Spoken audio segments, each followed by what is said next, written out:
Ladies and gentlemen, welcome to Plague Inc. Game released back in 2012 that simulates plagues and basically microorganisms causing massive disaster and wreaking havoc throughout the world. I'm Mango, obviously. If you're a subscriber, you know me. If not, welcome. This is in honor, obviously, of the rising tension with the coronavirus currently that broke out in Wuhan. I've decided I wanted to play this game back because this game is a lot of fun.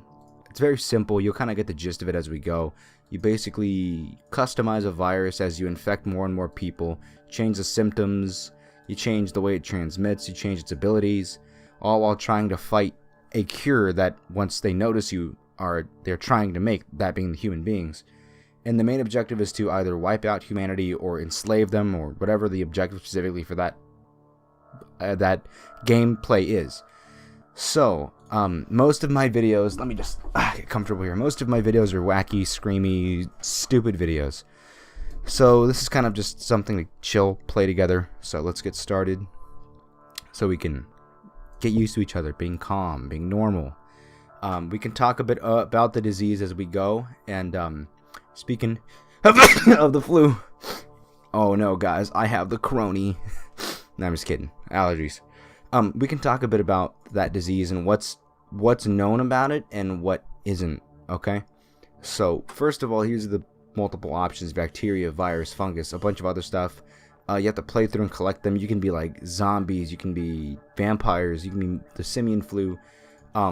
We'll start with a bacteria, even though obviously that corona is not a bacteria, it's a virus, which is a strand of DNA and RNA that kind of overtakes. But that's a long story what a virus is. We're gonna play bacteria. You can get certain essentially perks to upgrade your little creature, whatever it may be. I have all of these inserted here. You don't have to really worry about them just yet. This is kind of the introduction. And we'll set the game to normal because that's as unrealistic as this game is. This makes it even easier. And I want to remind you guys, I named it the Poopies last time. Let's call this Wuhan. We'll call it the Wuhan Achu. The Wuhan Achu. There you go. No. I know. Now that is comedy gold. Anyways, I want to remind you, this game is not realistic in a very, very specific way. Sure, it shows you the spread and yada yada, but you can never get the details of how specific human interactions are in a video game. So they try their best here with basic, logistical information based on travel, air, sea, human to human, human to animals. But anyways, welcome to Plague Inc. You are a new bacteria. To win, you must evolve and spread across the world, wiping out all humans in the ultimate plague. Select a start location. So basically, we click on a nation we'd like to start on, and knowing that we are winning the flu, you already know we're starting in China number 1. In Wuhan is about here, I want to say. Somebody can verify that. Winnie the flu begins in China. Also, side note, a flu is not a bacteria, it's a virus. Influenza. So just keep that in mind. This is already a big contradiction. When the flu has infected the first human being, weak and unspecialized, it must evolve using DNA points to infect more people. And we have officially started our disease. So, let me get more comfortable here. Basically, we go day by day, changing the way this virus or disease works. Trying to spread it as far and wide as possible, while also trying to beat a cure and kill everybody. 'Cause just infecting everyone isn't enough. You have to actually kill people as you do it, or before the cure comes along. Because when the cure comes along and they complete that cure on the bottom right of your screen there, they complete that, your game is pretty much over in the next 2 weeks. Because yeah, as you can see up there, the days are flying by. Korean border guards plan strike. 50,000 border guards are threatening to strike and disrupt traffic in the former DMZ due to, quote, poor employment prospects. Yeah, this game has a lot of really funny news updates. But as the game just told you, I can pause this here. We can look at the logistics of what's going on with this bacteria, all the information, the trends on infectivity, severity, lethality, which is very important that you'll see down below. The transmissions, how you can transmit this disease, and as you go on, there's branches as to what they can become. symptoms that also branch into different things and abilities as what it can do and little specialized little things about it. You can also see the information logistics of the Earth and nations, specifically in the infected, dead, how much they're working on cures, all this kind of stuff here. So it's really interesting. You can see the status of their roads, their borders, their water, their air. You can also see what like, hold on, we've already infected 100 people. You can also kind of see the details about a country. China's a I don't know what they consider China in this game. Let me take a look at this. They consider China a first or third world. I can't tell where this is exactly, but you can see things like, obviously, besides population and density. Oh, cold country's getting colder, which means I'm gonna have to work on cold resistance. Each nation has different traits that change how it can be affected. For example, most of the African countries are arid, hot, and are oh, we have a rash. And I mean, I kind of don't want to have a mutation. You can mutate symptoms. I'm gonna go ahead and devolve that and get some points back. Each nation is affected differently. For example, the United States counts as an urban, rich, and first world country, so you need sort of urban spreading, and you need kind of resistance against the medicines because they can easily combat you with just over-the-counter stuff. So you got to work against that. And as we slowly are starting to infect the population of China, we're going to be reaching critical mass. We've already spread to a new country via airplane. Now, if you take a look right there, a flight from China landed in Saudi Arabia, and now we've infected where you usually want to start this game. If you are a fan of this game, you know that Saudi Arabia is basically the #1 spot to start due to the insane amount of air travel there. China being a close second. Okay, I don't know how we infected. I mean, over the border in Russia, we got Russia. You're going to start seeing a lot of activity. Activity between the nations. We have India. These are going to be. Oh, excuse me. UK votes for Brexit referendum. Voters in the UK vote to leave the EU. Remainers are concerned that this could severely damage the UK, but leavers claim that it'll all be fine. Unclear when Brexit will actually happen, which is kind of true. As I was saying, you're going to start reaching critical mass in certain nations. Why does it keep doing that? You're going to reach critical mass in some nations to the point where the population gets to a percentage of infection where it just kind of runs away. We're already more infectious than TB, tuberculosis in the real world. Still undetected. Nobody's working on us. Nobody knows we even exist. We're kind of silently spreading through an incubation period through all these human beings. And we can go ahead and talk about, since you kind of run a big gist about this game, coronavirus. Actually, we're reaching critical mass in China here. As you can see, 80 million people, more than HIV, just in China alone. As you can see, it's starting to really explode there. It's not looking good. If you ever reach this point, oh shit. Okay, we have coughing. I don't want coughing yet because we need to spread a little more before somebody finds us. I really want to be able to spread a good amount before we start doing that. Let's look at where we are at. Mostly on the eastern hemisphere here. A list of infected versus uninfected. As you can see, we have a long way to go. So let's focus on waiting. Oh, look at that. As I speak, Central America. We've got Australia. The UK. Looks like this is Indonesia.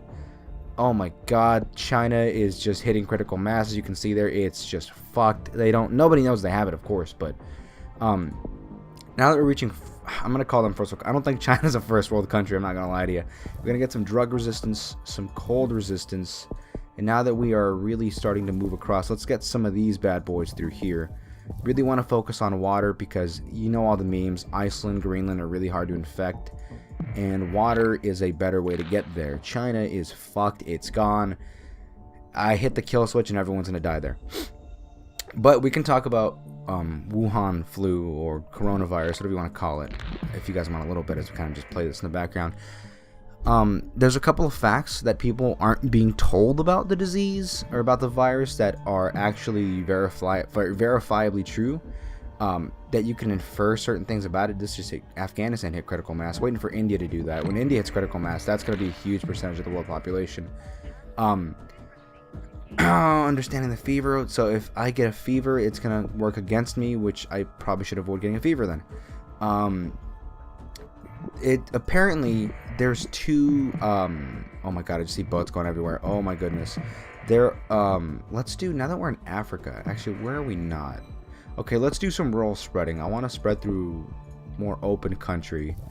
Let's get some of that. Let's get some rodents so we can get urban, and then this is for Africa, insects. Could do blood, but we're running low on points, and we're going to save some for the final bum rush and lethality, which we'll work on. We have more people in the common cold. It is literally the most infectious disease ever, and we are now in Iceland. Holy shit. Okay, I don't want a rash. I really don't want any symptoms yet. I'm trying to talk about corona, and you're interrupting me, game. There are 2 centers for oh Jesus, just studying the most dangerous pathogens on Earth, both within 20 miles of the district. Oh wow, the district in which they discovered coronavirus. So that's kind of alarming to me. Stop! This shouldn't be mutating this much. It's ridiculous. This isn't a virus. That's extremely concerning to me because obviously it's a very huge coincidence that they were studying this strand of SARS. This coronavirus, SARS is what it is. Severe acute respiratory syndrome. I think it's syndrome. I don't know. I'll correct myself in editing. But it's a lot of coincidence going on, and it's even stranger when you look at some more information that was given out. There was actually a lab in Canada after the coughing. Let me look at how our logistics are. We have everyone, we can afford coughing. They discovered that there was, back in, I forget what year, recently in the last 5 years had to be, there was a couple that lived in Canada who was studying SARS after the epidemic in 2003 or 5. And it turns out that they were agents from China, and they had actually stolen information, or I'm not sure if it was information or the actual virus sequence itself from a Canadian. Let's bump our. Gotta pick here. I'm gonna do cold because we can't afford much more medicine.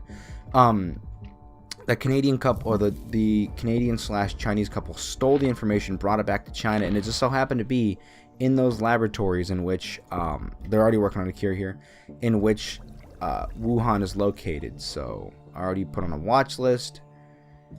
The World Health Organization is warning this could get worse, and they are absolutely right about that. Another thing, the Chinese government is absolutely lying about. Oh, you can pop these bubbles to kind of slow their cure down.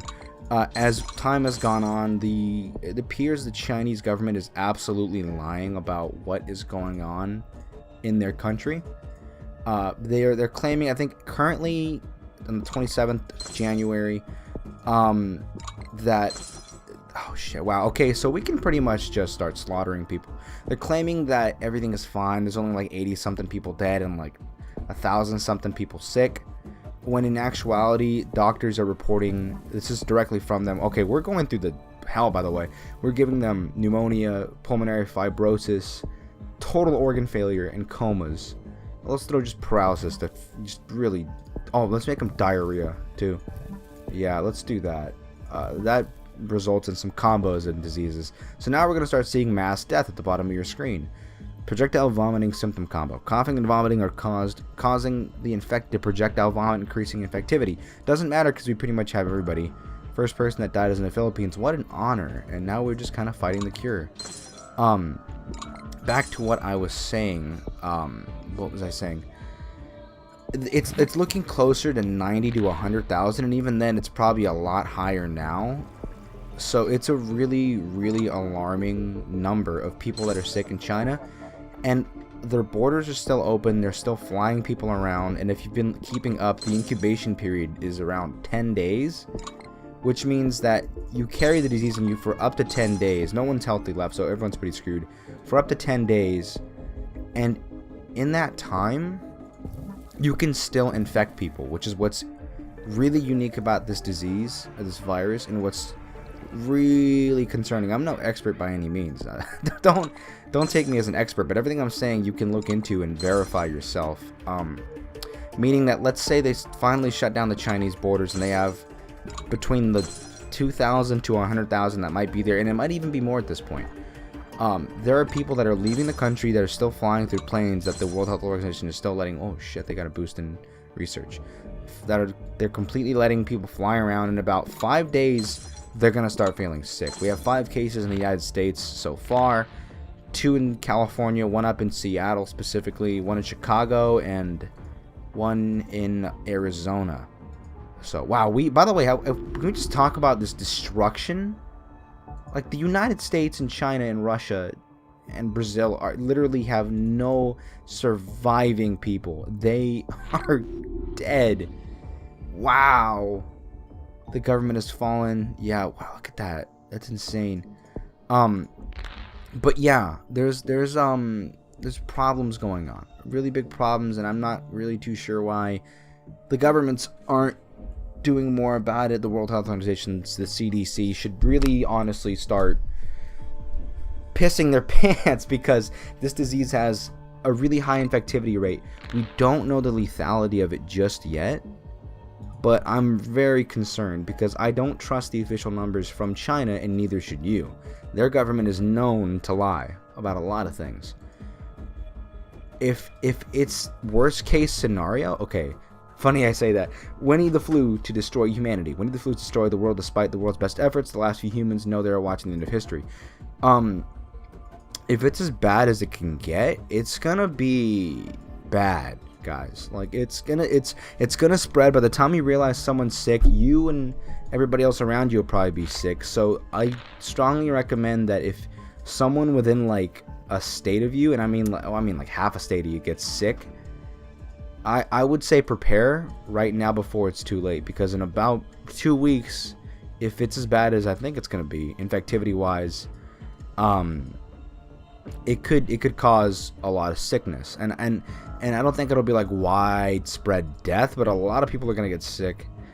The Chinese are gonna absolutely suffer, because when there's that many people infected, look at that, we won, victory. Winnie the Flu was successfully eliminated all life on Earth. But when that many people get sick, even if it's a flu that has like a 3 to 5% mortality rate, which is bad, but not the worst possible numbers compared to what this could be. SARS is like at 14. And if this is what people are alluding to be, it could be higher, because the Chinese aren't sharing their numbers. If you look on some pages, they report like 80 dead, 54 recovered, but those numbers haven't been updated. There's no official stance on lethality, because there's a lot of factors as to who's in the hospitals and who they're monitoring versus who's alive, and they don't know. I honestly don't think they really know, but they're getting an idea of it. Versus what we're seeing now, like in Taiwan, where they have 8 infected, and one woman who was 70-something years old just got cleared. She had it confirmed, and then she tested 2 days negative for the disease, for the virus, so they let her go. We're going to see what the lethality is, guys, because the lethality is what's important. While I'm telling you this, I'm safely saying the disease is going to get around. It's going to land in every continent. It's going to land in all the major cities. If you don't live in the major cities, you might be okay as long as you have like a month of food and you don't go outside. And I'm not saying this to be like all panicky, but you gotta be prepared for that kind of stuff, because the kind of people that say, oh, it never happens and it's not happening, there have been plagues throughout human history. Like, this is a common thing. You know what I mean? Like, in the span of a lifetime, it's like every 2 generations. We're due for one at this point. People have said, just last year in October, Bill Gates ran a fucking simulation, you know, and which is a really weird timing, but he ran a simulation and ran like a panel for pandemics. And I want to say in some documentary from 7 years ago, they said we're due for one in the next 10 years, and bam, you know, this has all, it's the perfect concoction, you know what I mean? And it's so terrible because it's happening at the worst time of the year, at the highest traveling, globally speaking, in China. And then you have the Chinese government, which I don't think is incompetent, but is not being truthful and is not admitting to their problems. But that's all besides the point. If you want to learn more, we can talk more about it in the next episode. But let's take a look at what's going on here in this game. We were very complex. They got to 65%. We took 1,238 days. That's 36912. Roughly 4 years. No, it's like 3.5. So not like, yeah, like 3 years. No, like 3 and whatever the fuck. I'll do the math. But yeah, we got a score of, where's my score? 3 out of 5. Biohazards 5680. Not a great score, especially for normal, but it was something we just did to have fun and play together with. But we can see the progression here as I fast forward. Let me know what you think of the game. Let me know what you think of just me talking to you guys. Not to sound kind of like absorb. But people say they prefer my voice when I'm calm, relaxed. It's almost like ASMR to them. I don't want to do ASMR, but I'm willing to speak to you guys in a lot more calm way. Like I said, everything I've said isn't just being pulled out of my ass. If you'd like citing and sourcing, let me know in the comments. I'll gladly comment the source for all these claims that I'm making so you can see. And there's a lot more we can talk about if you want to do that. So I appreciate you guys coming along watching this video. If you want to see more, let me know. But this is the first episode. Hopefully we get to make more, and Corona doesn't give us all her blessing and give us the sniffles, you know. So once again, thank you guys very much, and I will catch you guys in the next episode. See you soon.